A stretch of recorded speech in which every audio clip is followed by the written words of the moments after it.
we have an equation that represents a situation, and up above, what we really want to look for in particular is what each letter represents. And as I look through this, it says the total cost, C, in dollars. So C is representing the total cost, and then driving X miles, and so X is going to be how many miles that the person drives. So I'm going to just color code that a little bit, and I'm going to make the X blue for the miles driven, and I'm going to make the C green for the cost in dollars for renting this vehicle. All right, so then we go on. They already gave us this equation, and we're going to use it to find what is the total rental cost. So I do not know the cost if Cameron drove 40 miles, and so the miles, which is the X, is 40. So step one, you want to grab the equation,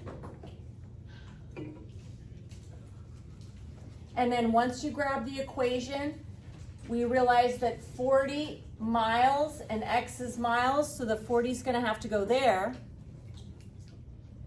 I've made room for the number 40. Good notation, whatever you're about ready to replace, you put a set of parentheses there and then put the number in its place. So I'm going to grab this 40 and put that right there. And finally, I just want to find the answer to the right side. Following order of operations, we multiply before we add. So if I grab my calculator and I take 0.05 multiplied by 40, I get just 2. Okay, it's 5 cents times 40. If you have 40 nickels, you have $2.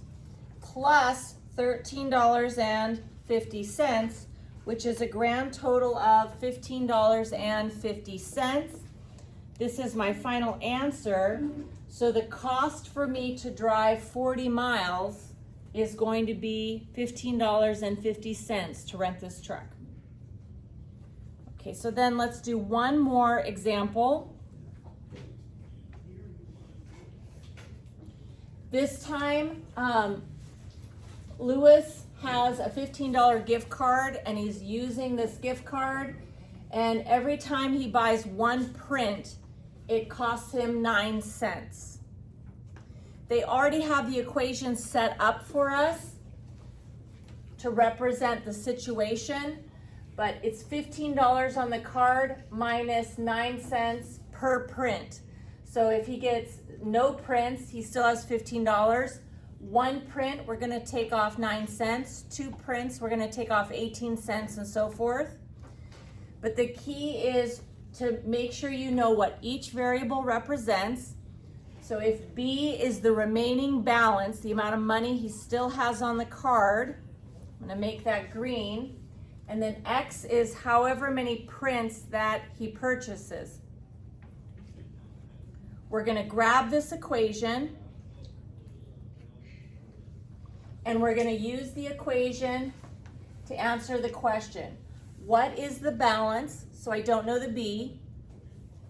When the car, on the card, if Lewis bought 50 prints. So 50 is the X, because that's your prints. B is the balance on the card. So this is telling me plug 50 in for X. I'm going to make room for that substitution. Again, good notation. I turn the letter into a set of parentheses and then put the number in that spot. So I'm going to grab the number 50, put that right there. And now, following order of operations, I don't want to do subtraction first, PEMDAS, addition, subtraction, multiplication, division. So I want to do this multiplication first. So negative 0.09 multiplied by 50 is $4.50.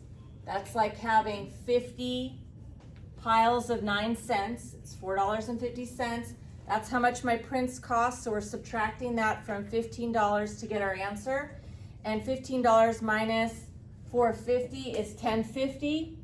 So for him to buy 50 prints, if he buys 50 prints and he had $15 on his